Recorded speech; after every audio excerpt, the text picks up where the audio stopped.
എന്റെ വിശ്വാസം എന്റെ കർത്താവിൽ, പ്രതികൂലങ്ങളിൽ തളരില്ല ഞാൻ.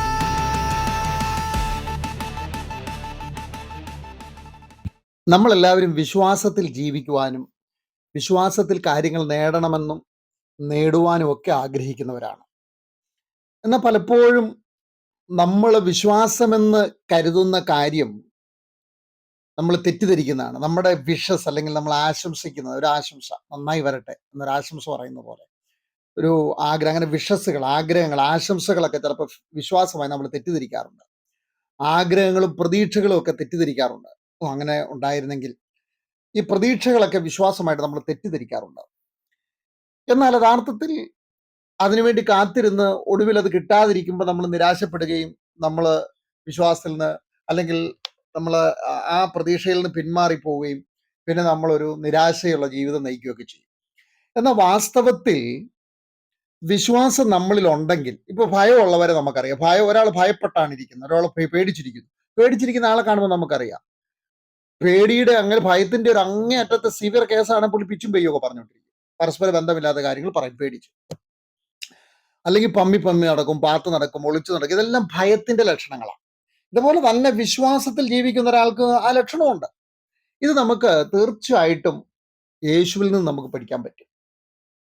പിതാവായ ദൈവം പുത്രനെ ഈ ലോകത്തിലേക്ക് അയച്ചത് നമുക്ക് കണ്ടു പഠിക്കാനും കൂടെയാണ്, നമുക്ക് കണ്ട് മനസ്സിലാക്കാനും കൂടെയാണ്.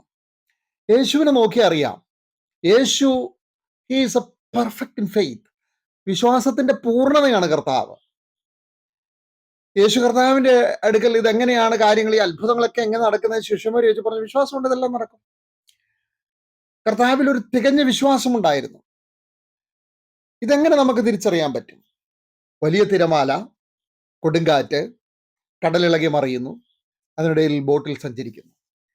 ഈ കടലിനെ അറിയാവുന്നവരും കടലിൽ പരിചയമുള്ളവരും കടലുമായിട്ട് അടുത്തിടപഴകുന്ന ഒരാൾക്കാരാണ് ഈ ബോട്ടിലുള്ളവർ. അവർ ഈ കാറ്റും കോളും കണ്ട് ഈ ബോട്ട് മുങ്ങിപ്പോകാതെ ഇതിനെ കരയോടടുപ്പിക്കാൻ അവർ വലിയ ശ്രമം നടത്തുന്നു. ഒടുവിൽ അവർക്ക് മനസ്സിലാകുന്നു, ഈ കാറ്റും കോളിലും അക്കരെ എത്താൻ സാധ്യത കുറവാണ്, ബോട്ട് മുങ്ങിപ്പോകുമായിരിക്കും. എന്നാൽ ഈ സമയത്ത് ആ ബോട്ടിനകത്ത് ഒരാൾ കിടന്നുറങ്ങുന്നു. അതാണ് വിശ്വാസം. അതാണ് വിശ്വാസം. അക്കരയ്ക്ക് പോകാൻ ഇറങ്ങിയതാണ്, അക്കരയാണ് എത്തേണ്ടത്, അക്കരെ എത്തുക തന്നെ ചെയ്യും. കാറ്റിളകി, കടലിളകിയാലും കാറ്റടിച്ചാലും തിരമാലകൾ ആർത്തലച്ച് പടകിലേക്ക് കയറിയാലും ഇതിനെ മുക്കത്തില്ല. അക്കരെ എത്താൻ പോയതാണ്, അക്കരെ എത്തിയിരിക്കും. നന്നായി ഉറങ്ങുന്നു. ഉടനെ ശിഷ്യന്മാർ വിളിച്ചെഴുന്നേൽപ്പിച്ചു, നാഥ ഞങ്ങൾ നശിച്ചു പോകുന്നതിൽ വിചാരമില്ലയോ? കർത്താവ് ഉടനെ എഴുന്നേറ്റിട്ട് ഇങ്ങനെ ആപത്തൊക്കെ ഉണ്ടാകും വിളിക്കണമെന്ന് പറഞ്ഞ് അവരെ എൻകറേജ് ചെയ്യുമൊന്നും അല്ലായിരുന്നു. എഴുന്നേറ്റ് വന്നു പറഞ്ഞ കർത്താവ് അവരെ ശാസിക്കുക, നിങ്ങളിങ്ങനെ ഭീരുക്കളാകുന്നത് എന്ത്? വിശ്വാസമില്ലാത്തടത്ത് ഡെവലപ്പ് ചെയ്യുന്ന ഒരു സംഭവമാണ് ഈ ഭയം എന്ന് പറയുന്നത്. നിങ്ങൾക്ക് ഏതൊരു വിഷയത്തിൽ ഭയമുണ്ടോ അതിൽ നിങ്ങൾക്ക് വിശ്വാസമില്ലെന്ന് അതിൻ്റെ അർത്ഥം. അപ്പൊ വിശ്വാസമില്ല എന്നുള്ളത് തിരിച്ചറിയണമെങ്കിൽ നിങ്ങൾക്ക് ഭയം ഉണ്ടാകുമ്പോൾ ഓർത്തോണം, വിശ്വാസമല്ല ആക്ടിവേറ്റ് ആയിരിക്കുന്നത്, വിശ്വാസമല്ല നിങ്ങൾ പ്രവർത്തിച്ചുകൊണ്ടിരിക്കുന്നത്, ഭയമാണ് പ്രവർത്തിച്ചുകൊണ്ടിരിക്കുന്നത്. ഈ ഭയം എന്ന് പറയുന്നത് നെഗറ്റീവ് ഫെയ്ത്ത് ആണ്, പോസിറ്റീവ് ഫെയ്ത്ത് അല്ല. ഭയം എന്ന് പറയുന്നത് നെഗറ്റീവ് ഫെയ്ത്ത് ആണ്. അതിന് ഇച്ചിരി കൂടെ തീവ്രതയുണ്ട്. കാരണം നമ്മൾ ഈ നെഗറ്റീവ് ട്യൂൺഡ് ആൾക്കാരാണ്. നമ്മൾ ഈ ലോകത്തായിരിക്കും, നമ്മൾ ഈ നെഗറ്റീവ് കേട്ട് നമ്മൾ നെഗറ്റീവ് ട്യൂൺഡ് ആണ്. അതുകൊണ്ടാണ് ബൈബിൾ പറഞ്ഞത്, നീ ഭയപ്പെടുന്നു വേഗത്തിൽ ചുഴലിക്കാറ്റ് പോലെ നിനക്ക് സംഭവിക്കും, ഭയപ്പെടുന്ന വേഗത്തിൽ സംഭവിക്കും എന്ന് പറയുന്നത്. ഈ ഫെയ്ത്ത്, ഭയം എന്ന് പറയുന്നത് ഒരു നെഗറ്റീവ് ഫെയ്ത്ത് ആണത്. അപ്പൊ പോസിറ്റീവ് ഫെയ്ത്ത്, നമ്മൾ പോസിറ്റീവ് ട്യൂൺഡ് അല്ലാത്തതുകൊണ്ടാണ് പോസിറ്റീവ് ഫെയ്ത്ത് നമ്മൾ അക്സെപ്റ്റ് ചെയ്യാൻ പാടും. നെഗറ്റീവ് കിട്ടുമ്പോൾ നമ്മൾ പെട്ടെന്ന് നമ്മൾ അക്സെപ്റ്റ് ചെയ്യുകയും ചെയ്യുന്നത്. അത് ട്യൂണിങ്ങിന്റെ പ്രശ്നമാണ്. അപ്പൊ നമ്മളൊരു പോസിറ്റീവ് ഫെയ്ത്തിലാണ് എന്നുള്ളത് അറിയുന്നത് ഈ ഭയം നമ്മളിലുണ്ടോ എന്നുള്ളത് നോക്കുമ്പോഴാണ്. അപ്പം ജനറലായിട്ട് ഞാനങ്ങ് പറയുന്നേ ഉള്ളൂ. ഡീപ്പായിട്ട് നമ്മൾ ഇതിനെപ്പറ്റി നമ്മുടെ ക്ലാസ്സുകളിൽ പഠിക്കുന്നുണ്ട്. എല്ലാ ഞായറാഴ്ചയും 8 മണി മുതൽ 9 മണി വരെ വിശ്വാസത്തെക്കുറിച്ചുള്ള ഒരു പഠന ക്ലാസ് നടക്കുന്നുണ്ട്. 15 പേരുടെ ഒരു ബാച്ചാണ് തുടങ്ങുന്നത്. നിങ്ങൾക്ക് താല്പര്യമാണെങ്കിൽ മെസ്സേജ് അയച്ചാൽ നിങ്ങൾക്ക് ആ ക്ലാസ്സിൽ പങ്കെടുക്കാൻ കഴിയുന്നതാണ്. ദൈവം സഹായിച്ചാൽ ജൂൺ മാസമായിരിക്കും അത് ആരംഭിക്കുന്നത്. ഞാൻ പറഞ്ഞത്, ഈ ഭയം നിങ്ങളെ ഭരിക്കുന്നെങ്കിൽ ഓർത്തോണം, നിങ്ങളെ കൺസ്ട്രക്റ്റ് ചെയ്യുന്ന, നിങ്ങളെ ബ്ലസ് ചെയ്യുന്ന, നിങ്ങളെ അനുഗ്രഹിക്കുന്ന വിശ്വാസം നിങ്ങളിൽ ഇല്ലെന്നുള്ളത്. നിങ്ങൾ പാട്ട് പാടുന്നുണ്ട്, ബൈബിൾ വായിക്കുന്നുണ്ട്, പള്ളിയിൽ പോകുന്നുണ്ട്, പ്രാർത്ഥിക്കുന്നുണ്ട്, എല്ലാം നിങ്ങൾ ചെയ്യുന്നുണ്ട്. പക്ഷെ നിങ്ങളിൽ ഭയമാണ് ആക്ടിവേറ്റ് ആയിരിക്കുന്നതെങ്കിൽ പോസിറ്റീവ് ആയിരിക്കുന്ന കാര്യങ്ങൾ സംഭവിക്കത്തില്ല. യേശു എടുത്തിട്ട് നിങ്ങളിങ്ങനെ ഭീരുക്കളാകുന്ന എന്ത്? നിങ്ങൾ എന്താണ് ഈ നെഗറ്റീവ് ഫെയ്ത്തിലേക്ക് ഇങ്ങനെ ഇത്ര ഉറച്ചിരിക്കുന്നത്? ഭീരുക്കളാകുന്ന എന്താണ്? ഉടനെ കർത്താവ് എന്ന് പറഞ്ഞ് കാറ്റിനോട് കടലോട് ശാന്തമാകും. എന്തിനു വേണ്ടി? ഈ പേടിത്തൊണ്ടന്മാരുടെ കാര്യങ്ങൾ. അല്ലെങ്കിൽ കാറ്റും കടലും കർത്താൻ വിഷയമില്ല. കാറ്റിങ്ങനെ അടിച്ചോണ്ടിരിക്കും, പടകിൽ ഇച്ചിരി വെള്ളമൊക്കെ കയറും, ഇതിങ്ങനെ ആടി ഒലഞ്ഞിങ്ങനെ ഇരിക്കും, പക്ഷെ അക്കരെ എത്തും. വിശ്വാസം അക്കരെ എത്തിക്കും. വിശ്വാസത്തിന്റെ ആ ദൃഢത നമ്മളിലുണ്ടെങ്കിൽ നമ്മൾ വിശ്വാസത്തിൽ ലക്ഷ്യം കണ്ട സ്ഥാനത്തെത്തും. കാരണം കർത്താവിനെ പറ്റി പറയുന്നത് വിശ്വാസ നായകനും പൂർത്തി വരുത്തുന്നതിനെ കാരണം പൂർത്തീകരിക്കുന്നത് ദാവീദ് പറയുന്നുണ്ട്, കർത്താവ് എനിക്ക് വേണ്ടി സമാപ്തി വരുത്തും, ദൈവം എനിക്ക് വേണ്ടി സമാപ്തി വരുത്തും. അപ്പൊ നമുക്ക് വിശ്വാസമുണ്ടെങ്കിൽ നമുക്ക് ഭയമുണ്ടാകത്തില്ല. ഭയമുണ്ടെങ്കിൽ വിശ്വാസമില്ല. ഓർത്താ മതി, സിമ്പിളാ. ബൈബിളിൽ പറഞ്ഞിട്ടുണ്ട്, നിങ്ങൾ വിശ്വാസത്തിൽ ഇരിക്കുന്നുണ്ടോ നിങ്ങളെ തന്നെ ശോധന ചെയ്ത്. ശോധന ചെയ്യാനുള്ള ഒരു ഒരു ഒരു ഒരു അളവുകോലാണ് ഞാൻ പറഞ്ഞു തരുന്നത്. നിങ്ങൾക്ക് ഏത് വിഷയത്തിൽ നിങ്ങൾക്ക് ഭയമുണ്ടോ ആ വിഷയത്തിൽ നിങ്ങൾക്ക് വിശ്വാസമില്ല. ഇനി വിശ്വാസമുള്ളവർ ഈ പ്രതികൂലങ്ങളിലും ഈ ശിഷ്യന്മാരെ പോലെ അലറി വിളിക്കത്തില്ല, അയ്യോ ഞങ്ങൾ നശിച്ചു പോകുന്നതാ. പ്രതിസന്ധികൾ വരുമ്പോൾ, പ്രതികൂലം വരുമ്പോൾ, ജീവിതം ഉദ്ദേശിക്കുന്ന പോലെ മുമ്പോട്ട് പോകുന്നില്ല, ചെറിയ തടസ്സങ്ങളും അസൗകര്യങ്ങളും വരുമ്പോൾ, എൻ്റെ ജീവിതം തകർന്നു, എൻ്റെ ജീവിതം നശിച്ചു, ഞാനിങ്ങനെ ആയിപ്പോയി, ഞാനിങ്ങനെ നശിച്ചു, എൻ്റെ ജീവിതം തൊലഞ്ഞുപോയി, എൻ്റെ ജീവിതം ഇങ്ങനെ ആയിപ്പോയി, ഞാൻ തകർന്നു, ഇനി ഒന്നും ശരിയാകത്തില്ല, ഞാൻ ഇങ്ങനെയൊന്നും അല്ല പ്രതീക്ഷിച്ച്, ഇങ്ങനൊന്നും പ്രതീക്ഷിച്ച് ഇറങ്ങിയതല്ല, പക്ഷെ എല്ലാം തീർന്നു, എല്ലാം തകർന്നു. ഇതിൻ്റെ അർത്ഥം you are not living in faith at all. നിങ്ങൾ വിശ്വാസത്തിലേ അല്ല ജീവിക്കുന്നത്, നിങ്ങൾ ഏതോ വേറെ മായാലോകത്ത് ജീവിക്കുന്ന ആൾക്കാരാണ്. വിശ്വാസത്തിൽ നിൽക്കുന്ന ഒരാൾക്ക് കാറ്റും കോളും കാണുമ്പോൾ നാദാ നശിച്ചു പോവുക എന്ന് പറയാൻ ഒരിക്കലും കഴിയത്തില്ല. കാറ്റും കോളും തിരമാലകളും കാണുമ്പോൾ വിശ്വാസമുള്ളവനും വിശ്വാസത്തെ ജീവിക്കുന്നവനും വിശ്വാസിയാണെങ്കിൽ അവൻ പറയുന്നത്, കാറ്റേ കടലേ ശാന്തമാകുക, ഞങ്ങളൊന്ന് പോട്ടെ അക്കരയ്ക്ക്. ഒരു വിശ്വാസിയുടെ വായിൽ അതേ വീഴത്തുള്ളൂ. ഒരു വിശ്വാസമുള്ളവന്റെ വായിൽ നിന്ന് എപ്പോഴും പുറപ്പെടുന്ന വാക്കുകൾ കൺസ്ട്രക്റ്റീവ് ആയിരിക്കും, ഒരിക്കലും ഡിസ്ട്രക്റ്റീവ് ആയിരിക്കത്തില്ല. ഡിസ്ട്രക്റ്റീവ് വാക്കുകൾ, നാശകരമായ വാക്കുകളൊക്കെ നിങ്ങൾ ഇഷ്ടപ്പെടുന്നുണ്ടെങ്കിൽ ഓർത്തോണം, നിങ്ങൾ സ്വയം നാശം നിങ്ങൾ വരുത്തി വയ്ക്കുകയാണ്. നിങ്ങൾ വിശ്വാസത്തിലല്ല ജീവിക്കുന്നത്, നിങ്ങൾ ഒരു നെഗറ്റീവ് ഫെയ്ത്തിലാണ്, ഭയത്തിലാണ് ജീവിക്കുന്നത്. നിങ്ങൾ വലിയ നാശത്തിലേക്കാണ് പോകുന്നത്.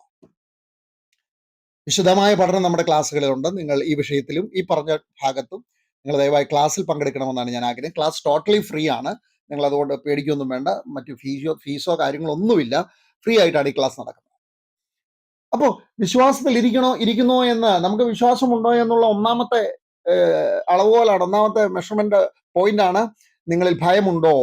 നിങ്ങൾ മോശം ചുറ്റുപാടുകൾ നിങ്ങളുടെ വാക്കുകൾ എങ്ങനെയാണ് ഉപയോഗിക്കുന്നത്? ജീവിതത്തിൽ പ്രതിസന്ധികളും പ്രതികൂലങ്ങളും ചില കാര്യങ്ങളുടെ കാലതാമസങ്ങൾ നേരിടുമ്പോൾ നിങ്ങൾ ഉച്ചരിക്കുന്ന വാക്കുകൾ എന്തൊക്കെയാണ്? എല്ലാം നശിച്ചു, മുടിഞ്ഞു, തീർന്നു, അയ്യോ ഇനി എന്ത് ചെയ്യും, നശിച്ചു, ഇനി എങ്ങനെയാകും, എങ്ങോട്ട് പോകും, ഇതൊക്കെയാണെങ്കിൽ നിങ്ങൾ ടോട്ടലി ജീവിക്കുന്ന വിശ്വാസത്തിൽ അല്ലെന്ന് ഉറപ്പിച്ചു. ഇനി നിങ്ങൾ ആദ്യം മുതൽ ഒരു വിശ്വാസത്തിൽ ജീവിക്കാൻ പഠിക്കണം. You have to learn to live in faith. It's very important. വളരെ പ്രധാനപ്പെട്ട കാര്യം അത്. ഇനി രണ്ടാമത്തത്, വിശ്വാസത്തിൽ ജീവിക്കുന്ന ഒരാള് എന്ത് കേട്ടാലും, അവരെ പറ്റി നെഗറ്റീവുകൾ കേട്ടാലും മാക്സിമം കേൾക്കാതിരിക്കാൻ ശ്രമിക്കും. അങ്ങനെയുള്ള സർക്കിൾ അവർ ഒഴിവാക്കും. കർത്താവ് എന്തിനെപ്പോഴും 3 പേരെയാണ് കർത്താവ് എപ്പോഴും കൂട്ടിക്കൊണ്ട് കൂടെ പോകുന്നത്. എന്താണെന്ന് ചോദിച്ചാൽ, അവർ കൺസ്ട്രക്റ്റീവ് ഫെയ്ത്ത് ഉള്ളത്. അവരുടെ വാക്കുകൾ എപ്പോഴും കൺസ്ട്രക്റ്റീവാണ്. അവരുടെ വാക്കുകൾ എപ്പോഴും പ്രതീക്ഷകളുടെയും അത്ഭുതങ്ങളുടെയൊക്കെയാണ്. ഒരു രാത്രി മുഴുവൻ അധ്വാനിച്ചു, കടലറിയാവുന്നവൻ, വലയറിയാവുന്നവൻ, ബോട്ടറിയാവുന്നവൻ, വീശാൻ അറിയാവുന്നവൻ, നേരം വെളുത്ത് വല നന്നാക്കിക്കൊണ്ടിരിക്കുക പറയുക, പത്രോസേ നീ ആഴത്തിലേക്ക് എനിക്ക് വലയിറക്കാൻ പറയും. പത്രോസ് പറയുക, നാഥാ ഞാൻ പഠിച്ച കടലും ഞാൻ പഠിച്ച ഫിഷിങ്ങും ഒക്കെ വെച്ച് നോക്കിയാൽ മീൻ കിട്ടത്തില്ല, ദാറ്റ് ഈസ് ട്രൂ, പക്ഷേ നിന്റെ വാക്കിന്റെ പുറത്ത് ഞാൻ വലയിറക്കിയിരിക്കും. അതാണ് വിശ്വാസി. അല്ലാതെ കർത്താവേ ഞങ്ങൾ ഒരു രാത്രി മുഴുവൻ ഞാനത് ചെയ്യും, ഞങ്ങൾക്കറിയാം ഇവിടുത്തെ ഇത്ര വർഷമായിട്ട് കടലിൽ കിടക്കുന്നത് കളിക്കുന്നത് ഞങ്ങളാ, ഇവിടെ കിട്ടത്തില്ല, വെറുതെ സമയം കളയണ്ട കർത്താവ്, പോട്ടെ അത് വിട്ടേര്, കർത്താവ് വിട്ടേര്, വേറെ വിഷയം പറയാൻ പറയും. അങ്ങനെയുള്ളവരെ കർത്താവ് കൂട്ടത്തില്ല. കേൾക്കുന്നതിനെല്ലാം പ്രതികരിക്കുന്നവരെ വിശ്വാസത്തിൽ ജീവിക്കുന്നവരല്ല. കർത്താവിനെ പറ്റി എന്തെല്ലാം കാര്യങ്ങളാണ് പറഞ്ഞത്? കർത്താവിനെ പറ്റി ഏതെല്ലാം കാര്യങ്ങളാണ് പറഞ്ഞത്? പക്ഷെ ഇതിനൊന്നും കർത്താവ് മറുപടി പറയാൻ പോയില്ല. അവൻ ഭൂതങ്ങളുടെ തലവനാണെന്നും അവൻ ഈ പാപികളുടെ കൂടെ ഇരിക്കുന്നവനാണെന്നും എന്തെല്ലാം കാര്യങ്ങളാണ് കർത്താവിനെ പറഞ്ഞത്. ഇതിനൊന്നും കർത്താവ് പ്രതികരിക്കാൻ പോയില്ല. നല്ലൊരു വിശ്വാസി കേൾക്കുന്നതിനെല്ലാം പ്രതികരിക്കാൻ പോകുന്നവനായിരിക്കത്തില്ല. അവനെല്ലാം ശാന്തതയോടെ കാത്തിരിക്കുന്നവനാണ്. ഒരു പ്രതിഫലം ഉണ്ടാവും നിശ്ചയം. ഒരു റിസൾട്ട് വരും നിശ്ചയം. നമ്മൾ കിടന്ന് ഒച്ച വയ്ക്കേണ്ട കാര്യമൊന്നുമില്ല. ആരെല്ലാം എന്തെല്ലാം പറയട്ടെ, ആരെല്ലാം എവിടെല്ലാം കിടന്ന് കുരയ്ക്കട്ടെ, ആരെല്ലാം എവിടെല്ലാം കിടന്ന് ചാടട്ടെ, നെവർ മൈൻഡ്. കാരണം വിശ്വാസിക്ക് ഒരു ലക്ഷ്യമുണ്ട്. വിശ്വാസിക്കൊരു ഒരു ഒരു ഒരു ഉദ്ദേശ സ്ഥാനമുണ്ട്. വിശ്വാസിക്കൊരു പർപ്പസ് ഉണ്ട്. വിശ്വാസിക്കൊരു ഒരു ഒരു ഡിസിപ്ലിൻ ഉണ്ട്. അവൻ അതിലോട്ട് യാത്ര ചെയ്തുകൊണ്ടേയിരിക്കുകയാണ്. അവൻ നേട്ടങ്ങളിലേക്കാണ് പോയിക്കൊണ്ടിരിക്കുന്നത്. അതുകൊണ്ട് നിങ്ങൾ കേൾക്കുന്നതിനും കാണുന്നതിനും എല്ലാം കയറി പ്രതികരിക്കുകയും ചാടി ചാടി നിൽക്കുകയും രണ്ടെണ്ണം ഞാൻ പറഞ്ഞിട്ടേ ഉള്ളൂ, ആഹാ അവർ അത്രയ്ക്കായോ, എന്നാ രണ്ടെണ്ണം ഞാൻ പറയാം, അത് പറയാനായിട്ട് എനിക്കൊരു സ്വസ്ഥതയില്ല, ഞാൻ രണ്ടെണ്ണം പറഞ്ഞിട്ടേ ഉള്ളൂ, ഞാൻ കാണിച്ചു കൊടുക്കാം, ഞാൻ കാണിച്ചു തരാം എന്നെല്ലാം പറഞ്ഞ് ചാടുന്നെങ്കിൽ അർത്ഥം നിങ്ങളിൽ തന്നെ ആശ്രയിച്ച് ജീവിക്കുന്ന, നിങ്ങളുടെ കഴിവിലും നിങ്ങളുടെ ശക്തിയിലും നിങ്ങളുടെയൊക്കെ ഏതോ സംഭവത്തിൽ ജീവിക്കുന്നവരാ.